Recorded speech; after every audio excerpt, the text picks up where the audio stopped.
আসসালামু আলাইকুম। তো শুরু করছি ২৪তম বিসিএসের কিছু প্রশ্ন নিয়ে, যে প্রশ্নগুলো আমরা সরাসরি সলভ করব এবং মনে রাখার চেষ্টা করব এইভাবে যে আমরা এভাবে মনে রাখব। বাংলা ভাষার ইতিবৃত্ত কে রচনা করেছেন?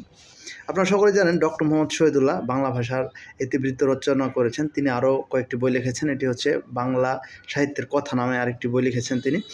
এখানে ব্যাখ্যাতে যা দেওয়া আছে, ডক্টর মোহাম্মদ শহীদুল্লাহ হলেন একজন বিশিষ্ট ভাষাবিদ। তিনি হচ্ছেন একজন ভাষাবিদ। আমাদের আসলে মনে রাখতে হবে। মনে যদি না রাখতে পারি, মনে রাখার জন্যই কিন্তু এই টেকনিকটা আমি ইউজ করছি।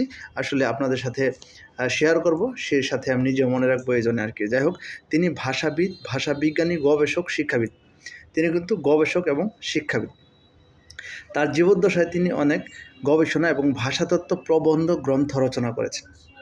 হ্যাঁ, আচ্ছা, এর মধ্যে উল্লেখযোগ্য হচ্ছে বাংলা সাহিত্যের কথা। একটু আগে আমি যেটি বলেছিলাম, এটি হচ্ছে প্রথম খণ্ড 1953, দ্বিতীয় খণ্ড 1965। তো এখানে আমি দুটি তথ্য পাই।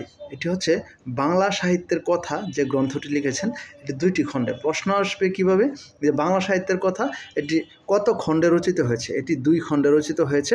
আচ্ছা, তারপর তিনি লিখেছেন হচ্ছে ভাষা ও সাহিত্য।